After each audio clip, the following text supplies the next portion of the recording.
Hello students, welcome back to our YouTube channel. My name is Vikas Sharma from Brinda International. Today in this video we will talk about UK dependent visa और spouse visa. आपके जो भी queries हैं, जो भी doubts हैं, वो हम इस वीडियो में क्लियर करेंगे. Before starting this video, please like and subscribe to our YouTube channel and let us start this video.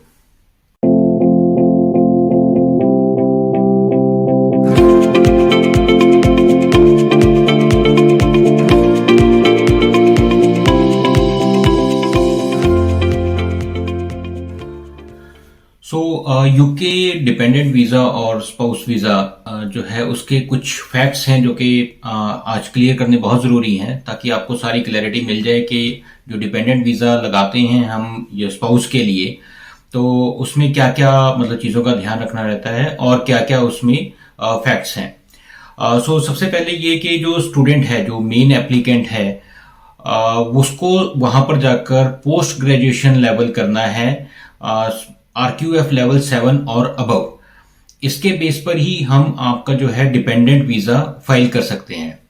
अगर वो ग्रेजुएशन के लिए जा रहे हैं या किसी लोअर कोर्स के लिए जा रहे हैं देन डिपेंडेंट वीजा नहीं लग पाएगा.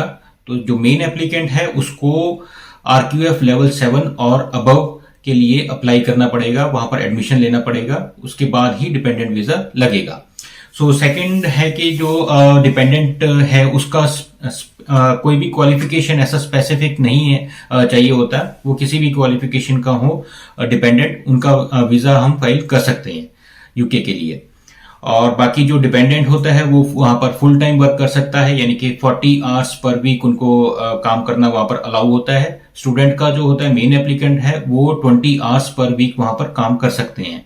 जैसे स्टूडेंट है वो 700 से 800 पाउंड मंथली कमा लेते हैं, लेकिन जो उनके स्पाउस हैं जो डिपेंडेंट हैं गए हैं वो फुल टाइम वहां पर वर्क करके 2000 से 3000 पाउंड भी मंथली कमा सकते हैं.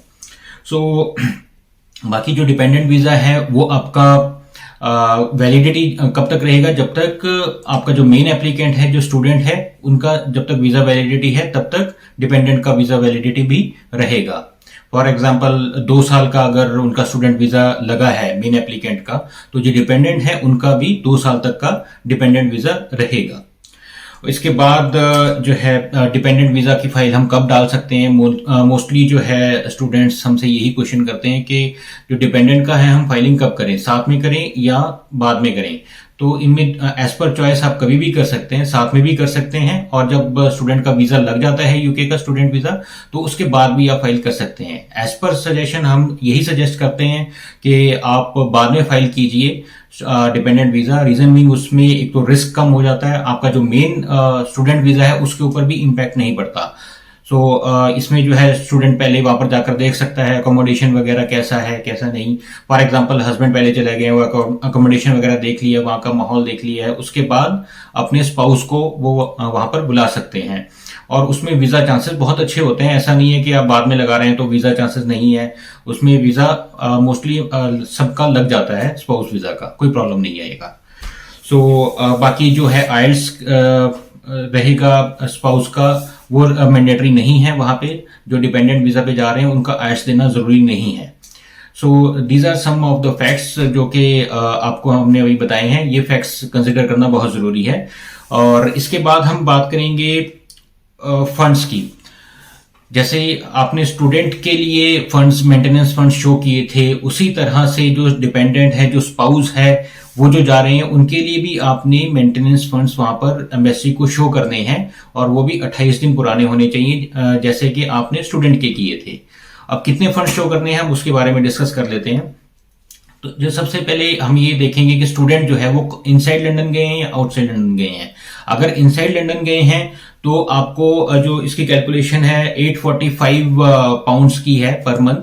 और ये जो है 9 मंथ्स तक एम्बेसी देखती है कि आपके पास होने चाहिए. तो 845 इंटू 9 ये बन जाएगा आपका 7605 पाउंड, और अप्रोक्सीमेटली जो इंडियन रुपीज में होगा 7,60,000 समथिंग बनेगा. इतना फंड आपको शो करना पड़ेगा if the main applicant is in London. और अगर आउटसाइड लंदन है तो कितना करना पड़ेगा, वो है 680 पाउंड्स मंथली बेसिस पर, और ये 9 मंथ्स के लिए कैलकुलेट करना है तो इसका बनेगा 6120 पाउंड, जो कि रफली 6,12,000 तक आपका बन जाएगा as per GBP rate whatever is going on. So इतने फंड आपको शो करने पड़ेंगे 28 दिन पुराने अपने बैंक में। एक चीज का आपको ध्यान रखना पड़ेगा, जिस दिन आपने बैंक में वो फंड शो किए हैं, 28 दिन जिस दिन हो गए हैं, उसके 31 दिन के अंदर अंदर आपको फाइलिंग डालनी जरूरी है। फॉर एग्जाम्पल आपने 15 को जो है एंड स्टेटमेंट जो है अपनी शो की है कि 15 को मेरे पास 7,50,000 या 7,60,000 फंड्स पड़े हुए हैं जो कि 28 दिन पुराने हैं, तो आप अगले 31 दिन के अंदर अंदर ये फाइल अपनी कर दीजिए एम्बेसी में। सो इसके बाद हम बात करेंगे कि आपका एक्चुअल खर्चा कितना होगा एम्बेसी के लिए, जिसको हम बोलते हैं गवर्नमेंट फीस जो जानी है आपकी। सो सबसे पहले एम्बेसी फीस जो जाएगी वो अप्रोक्सीमेटली 36,000 जाएगी, 36,609 rupees to be very specific. और इसके बाद आपका IHS जाएगा। IHS रफली जो है 1 लाख के अराउंड होता है। ये डिपेंड करता है इंडिविजुअल टू इंडिविजुअल, जैसे कि आपका स्टूडेंट का कितनी जो मेन एप्लीकेंट है स्टूडेंट है उनकी कितनी देर की पढ़ाई है, वो 1 साल की है, 2 साल की है, और आपकी कितनी एज है, उसके अकॉर्डिंगली इंश्योरेंस कैलकुलेट होकर आती है वेबसाइट में एम्बेसी की। सो अब रफली वो जो है 1 लाख के अराउंड बन जाता है। इसके बाद जो है हम बात करेंगे कि बाकी के कितने जो चार्जेस वगैरह लगते हैं। जैसे हमने अभी लास्ट फाइल किया था वीजा अपना, उसमें आपको टेबल नजर आ जाएगा कि SMS चार्जेस जो हैं 175 लिए थे, कोरियर सर्विस चार्जेस जो हैं 650 रुपीज, डॉक्यूमेंट स्कैनिंग असिस्टेंस के उन्होंने लिए थे 1000 रुपीज, और इन केस अगर आप जल्दी वीजा चाहते हैं उसके लिए एक प्रायोरिटी फीस लगती है, वो होती है 23,084 रुपीज। सो अप्रोक्सीमेटली आप लेकर चलिए कि 25,000 रुपीज का आपका एक्स्ट्रा खर्चा होगा इन केस, जिसमें कि मेन जो है प्रायोरिटी फीस है, इन केस अगर आप जल्दी वीजा चाहते हैं, वीजा डिसीजन जल्दी चाहते हैं विद इन 5 डेज। वैसे 15-20 दिन के अराउंड भी आपका जो है वीजा आ जाता है, बट अगर कईयों को होता है कि कोर्स जल्दी स्टार्ट होने वाला है तो वो प्रायोरिटी के लिए अप्लाई कर सकते हैं। सो ये सारी चीजें थी आपकी एक्स्ट्रा जो आपका फंड्स वगैरह चार्जेस लगेंगे, गवर्नमेंट फीस, एम्बेसी फीस वगैरह, वो मोटा मोटा आप लगाकर चलिए लगभग जो है 1,70,000 के अराउंड आपका खर्चा होगा इसमें जो है। अब हम बात करते हैं जब डॉक्यूमेंट्स क्या क्या आपको चाहिए होंगे आपने जब फाइल करना है अपना डिपेंडेंट वीजा। एक तो डिपेंडेंट और मेन एप्लीकेंट का पासपोर्ट चाहिए होगा, मैरिज सर्टिफिकेट चाहिए, मेन एप्लीकेंट का BRP कार्ड चाहिए होगा, बैंक स्टेटमेंट चाहिए होंगे आपकी 28 दिन पुराने, जिसमें कि आपने फंड्स अपने शो करने हैं, TBT टेस्ट रिपोर्ट चाहिए होगा, स्पाउस का जो है email ID, contact number, address वगैरह वो चाहिए होगा, आपका IHS पेमेंट कंफर्मेशन जो आपने अपनी इंश्योरेंस पे करी है उसकी एक कंफर्मेशन रिसिप्ट आती है वो चाहिए होगी हमें, मेन एप्लीकेंट का कैश लेटर चाहिए होगा जिसमें कि GWF नंबर मेंशन होता है, और डिपेंडेंट के जो पेरेंट्स हैं उनका एड्रेस प्रूफ और कॉन्टैक्ट डिटेल्स भी हमें चाहिए होगी, ताकि हम उसको जब फाइल करें तो ये सारी इंफॉर्मेशन हमारे पास होनी चाहिए। तो ये सारी चीजें थी, आपका क्या क्या डॉक्यूमेंट्स चाहिए होंगे जब आप फाइल करते हैं डिपेंडेंट के लिए यूके में। अब हम बात करते हैं कुछ जैसे क्वेश्चंस के बारे में कि जब आप डिपेंडेंट जा रहा होता है, वीजा लग गया उनका, और जब वो ट्रैवल कर रहे हैं एक्चुअली यहाँ पे यूके में, तो कुछ क्वेश्चंस जरूर अपने जो है प्रिपेयर करके जाइए जो इमिग्रेशन ऑफिसर आपसे पूछ सकते हैं। वो किस तरह के क्वेश्चंस हो सकते हैं?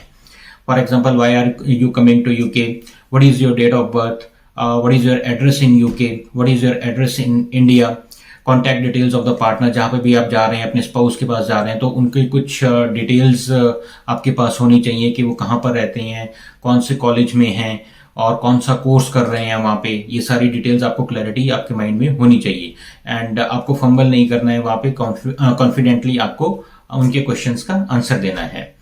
When did you get married, आपकी शादी कब हुई है और कहाँ पर हुई है, कितने सालों से आप एक साथ रह रहे हैं, तो ये सारी चीजें आपके माइंड में क्लैरिटी होनी चाहिए ताकि आप कॉन्फिडेंटली उनके क्वेश्चंस का आंसर कर सकें।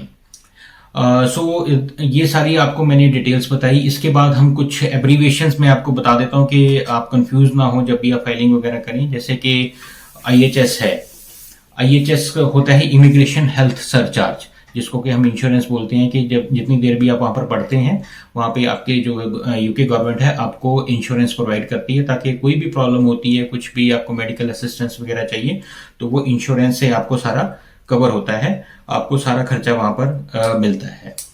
और GWF number global web form number होता है, ये at the time of visa filing हमें चाहिए होता है जब हम डिपेंडेंट वीज़ा के लिए फाइल करते हैं।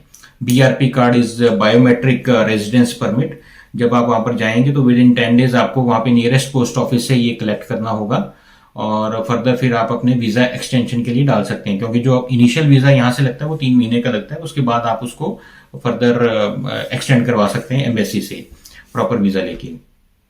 उसके बाद आपका RQF is regulated qualification framework, जिसमें कि लेवल देखे जाते हैं कि स्टूडेंट कौन से जो है लेवल के लिए वहाँ पर पढ़ाई करने के लिए जा रहे हैं। सो ये कुछ टर्म्स थी जो कि हमने आपको बताई हैं, जो कि आपको इजी रहेगा जब आप वीज़ा के लिए फाइल करेंगे।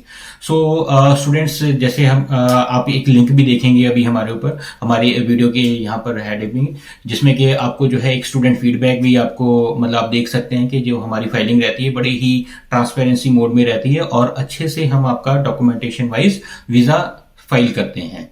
So this was all information about the UK dependent or the spouse visa. In case अगर आपको अपना स्पाउस वीजा लगाना है तो आप नीचे दिए गए नंबर पे हमें कॉल कीजिए, हम आपको पूरी असिस्टेंस देंगे। And thank you so much for watching this video and wait for the next video. Any informative video will share with you soon. Thank you so much. Thank you.